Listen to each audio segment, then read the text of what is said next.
Khi mình dẫn chú mèo hoang ở trường đi khám bác sĩ, tin nhắn của anh chàng đẹp trai làm điện thoại mình rung muốn xỉu luôn. Bỏ xuống đi, đừng làm gì chú mèo này nhé. Nhưng mà đây là mèo hoang của trường. Sao lại không chăm sóc kỹ được chứ? Đột nhiên trước mắt mình hiện lên cả đống bình luận bay qua. Trời ơi, ngạc nhiên quá đi. Lẽ nào anh chàng cun ngầu sắp thành chú mèo đặc biệt sao? Sao mà thế được? Thật sự sao nổi hả? Đỉnh thật, trong lịch sử tiểu thuyết lãng mạn.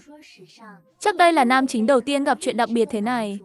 Chắc tại mình vội vàng đuổi theo chú mèo quá, nên giờ đầu óc cứ mơ mơ màng màng. Mình vội đưa chú mèo nhỏ cho bác sĩ. Ai ngờ Tiểu Hắc lại vùng vẫy hết sức, thoát ra rồi cào bác sĩ một phát. Chú cong lưng, sẵn sàng chiến đấu luôn. Thấy cảnh này, mình vội giữ chặt chú ấy. Bác sĩ chắc cũng hơi bực vì bị cào. Nhìn Tiểu Hắc bị mình giữ mà chuẩn bị tiêm liền. Thuốc mê nhanh chóng có tác dụng. Chú mèo vừa rồi còn xù lông đầy người, giờ đã nằm ngoan trên bàn luôn rồi. Điện thoại trong túi vẫn rung liên hồi, như kiểu giục mình không ngừng nghỉ. Thả ra đi, bỏ tay ra nhanh lên. Đây không phải mèo thường đâu. Không được làm gì nó. Mê mơn, hơi bất lịch sự. Mình mang mèo đi khám thôi mà. Sao lại bị ra lệnh thế này? Bác sĩ lên tiếng. Thôi làm luôn đi. Đúng lúc đó, một tin nhắn nữa nhảy ra. Đừng mà anh chính là chú mèo đó. Cái gì? Ai là mèo? Mấy dòng bình luận lại nghịch ngợm. Trời ơi anh nghiêm túc sao nổi. Chú mèo này là anh ấy luôn á. Xong đời rồi. Một phát này mà xong, chắc cả đời anh ấy hết vui luôn. Khoan đã. Mình vội nắm tay bác sĩ trước khi kịp làm gì. Bác sĩ ngạc nhiên nhìn mình cười hiền. Chú này chờ chút được không? Mình thấy nó chưa sẵn sàng lắm. Trên đường về trường, mình cứ lo lắng mãi. Chuyện này kỳ lạ thật. Lẽ nào anh ấy là chú mèo đen trong tay mình? Nhưng nghĩ lại kỹ, những lúc gặp anh ấy, mèo đen đâu có ở đó. Nghĩa là anh ấy và mèo đen chưa bao giờ xuất hiện cùng lúc. Nhìn xuống Tiểu Hắc đang ngủ ngoan trong lòng, thật sự khó mà liên tưởng tới anh chàng lạnh lùng kia. Thôi, giờ chỉ còn cách đợi chú mèo tỉnh lại rồi tính tiếp. Về tới ký túc xá, mình đặt Tiểu Hắc lên giường. Nhớ lại lần đầu tiên cho mèo ăn, nó cứ đứng xa xa nhìn mình. Mình còn tưởng nó nhút nhát, có khi bị mấy chú mèo khác bắt nạt. Mình còn đặc biệt mang đồ ăn riêng cho nó. Ai ngờ Tiểu Hắc quay đầu định chuồn luôn. Mắt tinh tay lẹ, mình túm ngay chú ấy lại. Đây là đồ hộp mua riêng cho cậu đấy nhé. Sao lại kén ăn thế hả? Mình ôm lấy chú mèo mà xoa xoa một hồi. Cuối cùng ép nó ăn hết cả hộp luôn. Mình chăm Tiểu Hắc tốt thế này, vậy mà nó còn cào mình, đúng là không có lương tâm. Anh chàng kia có quên chuyện mình làm không vậy? Bực mình cũng không oan đâu. Ai lại đi trêu mèo kiểu đó chứ? Này mèo nhỏ, cho mình nghịch cái đuôi nhỏ xinh của cậu được không? Anh ấy cũng không tệ đâu. Lỡ cào tay mình một chút mà vẫn ngoan ngoãn không chạy. Mặt mèo đầy vẻ xin lỗi luôn. Cuối cùng bị mình đè ra vuốt bụng một trận. Chắc xấu hổ muốn xỉu luôn rồi. Nhìn mấy dòng bình luận kể tội mình chỉ muốn chui xuống đất cho xong. Ai ngờ chú mèo đáng yêu thế này lại là anh chàng lạnh lùng kia chứ. Mà anh ấy da trắng lắm, chẳng giống chú mèo đen này chút nào. Biết đâu nhầm lẫn thì sao? Nghĩ vậy, mình ôm chút hy vọng rồi từ từ ngủ thiếp đi. Trong mơ, Tiểu Hắc biến thành mèo to bự. Mình thích quá, liền nhào vào ôm lấy chú ấy. Ấm áp thoải mái ghê. Nhưng sao hơi chật chội nhỉ? Sao lại thấy hơi vậy ta? Mình ngáy ngủ ngẩng lên nhìn. Anh ấy đang nhíu mày nhìn mình luôn. Á, mình vừa hét lên thì bị anh ấy bịt miệng ngay. Mặt anh đầy vẻ xin lỗi, lắc đầu kiểu đừng la lên mà. Mình mới để ý, anh ấy chỉ đắp mỗi cái chăn của mình thôi. Cái giường chưa tới 1 mét. Dù anh ấy nằm nghiêng, mình vẫn gần như nằm gọn trong lòng anh ấy. Đưa tay ra là chạm ngay bụng anh ấy, nóng hổi luôn. Anh ấy cứng người một cái, mặt đỏ từ cổ lên tận tai. Nhưng tiếng hét của mình vẫn bị bạn cùng phòng nghe thấy. Lý Mặc, cậu vừa hét gì thế?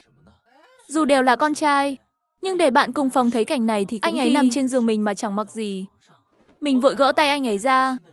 Bình tĩnh đáp. Không sao, bị mèo cào chút thôi. Bebe kéo dép lẹp kẹp bước tới. Để mình xem bị cào thế nào nào. Mình vội đè anh ấy xuống chăn, rồi nhanh tay kéo rèm giường lại. Pepe cố nhòm qua khe hở. Không sao, không chảy máu đâu. Mình nói mà cứ lắp ba lắp bắp. Sao mặt cậu đỏ thế? TB hình như cũng thấy mình căng thẳng. Mèo đen đâu rồi? Mình đẩy cái đầu cậu ấy ra ngoài. Đang ngủ đấy. Con mèo này lười lắm. À mà cậu hôm nay không có tiết sáng à? Đi học đi, BB hét lên một tiếng. Rồi biến mất ngay tức khắc. Phòng ký túc xá lại yên ắng. Anh ấy từ lúc bị mình đè xuống chăn im thìn thít luôn. Này, anh Di ơi, người đi hết rồi, thở được rồi đấy. Anh ấy vẫn không nhúc nhích. Mình nhìn cái cục lùm lùm dưới chăn. Chọc chọc anh ấy một cái. Đuôi anh chưa thu lại à? Anh ấy cuộn chăn chặt hơn, quay lưng về phía mình, mở miệng mà giọng run run. Giúp mình tìm quần áo với, nhờ nhé. Mình nhìn đôi tai đỏ rực của anh ấy. Gãi đầu ngượng ngùng, mấy dòng bình luận lại hiện lên đầy màn hình. Ai cũng biết, đuôi mèo thì ở phía sau. Cái ở phía trước không phải đuôi đâu nhé. Đồ ăn dâng tận giường luôn rồi. Lý Mặc mà bình tĩnh được thế này thì làm gì cũng thành công hết. Thôi đừng kéo tôi lên xe trẻ con nữa mà. Thôi được rồi, đừng bình luận nữa. Tôi biết đó không phải đuôi rồi. Sao anh không biến lại thành mèo đi? Mình lặng lẽ trèo xuống giường. Không thì làm sao anh ra khỏi ký túc xá được? Anh ấy ôm chặt chăn, giọng buồn buồn. Giờ tôi không biến được, làm sao đây? Không biến được thì làm gì để biến lại đây? Bình luận lại rầm rộ hiện lên. Tôi nghĩ lý do không biến lại được là vì cái bụng nhỏ chưa chịu thu lại. Người trên nói đúng ghê. Phần sau chắc phải trả phí mới xem được rồi. Mình giật mình tỉnh lại. Thấy anh ấy đã quay người lại. Tạm thời có vẻ không biến lại thành mèo được rồi. Làm cậu sợ rồi à? Xin lỗi vì gây phiền cho cậu nhé. Mặt anh ấy ửng hồng, tai đỏ chót. Chẳng trách người ta bảo mèo tinh mê hoặc lòng người. Nhìn anh ấy thế này đúng là dễ thương thật. Mình nhìn mà nuốt nước bọt cái ức. Hết cách rồi. Mình đành đưa anh ấy mặc tạm áo thể thao cũ của mình, rồi vội quay mặt đi chỗ khác. Anh ấy cúi mắt không dám nhìn mình. Xin lỗi nhé, trước đây chỉ cần tim đập trên 200 là tôi biến lại được. Gần đây cứ khó kiểm soát cơ thể thế nào ấy. Mình sốc luôn. Tim đập trên 200 à? Anh ấy gật đầu. Mê mâng, nhịp tim của mèo cao hơn người nhiều lắm. Để tránh ai đó để ý, mình lấy một cái mũ lưỡi chai, đội lên đầu anh ấy, rồi kéo nhẹ cổ áo anh ấy lên, xuống thấp chút đi. Đội thêm mũ áo lên xem nào. Anh ấy ngoan ngoãn cúi đầu xuống. Trong khoảnh khắc, mình cứ ngỡ như trước mặt lại là chú mèo tiểu hắc cúi đầu. Nhịp tim anh ấy tăng vọt rồi kìa. Chỉ cần chạm nhẹ một cái thôi, thấy hồi hộp hơn cả chơi tàu lượn luôn. Mèo cúi đầu là nhận chủ rồi đúng không? Nhanh tay vuốt đầu chú mèo tiểu hắc của chúng ta vài cái đi nào. Nếu không phải cậu làm nó hồi hộp quá mức, thì nó cũng đâu đến nỗi không biến lại được đâu mà. Mấy dòng bình luận bảo anh ấy mất kiểm soát là tại mình. Mình mím môi, thận trọng hỏi anh ấy.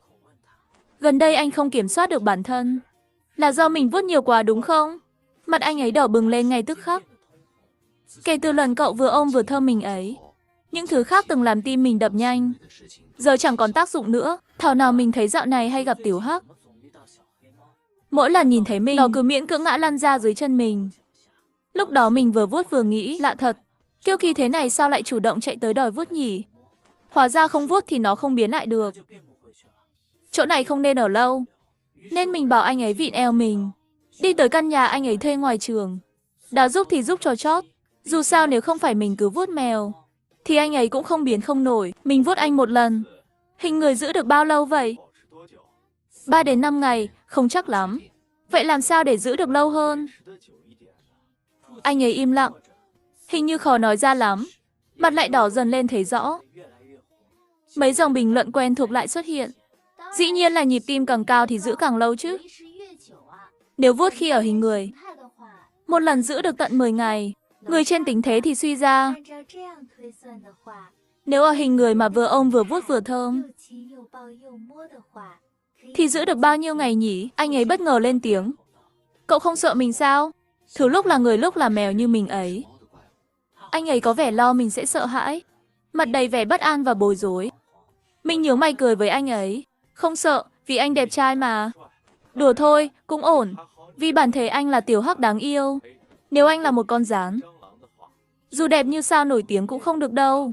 Anh ấy bị mình chọc cười. Đây là lần đầu mình thấy anh ấy cười dịu dàng thế. Đến đây nào, mình nói. Anh ấy ngơ ngác nghiêng đầu. Mình bước tới gần, đột nhiên nắm lấy tay anh ấy. Bình luận, nhịp tim 208. Ít nhất 3 ngày nhé. Thả tay ra. Mình bất ngờ ôm lấy eo anh ấy. Giờ thì sao nào?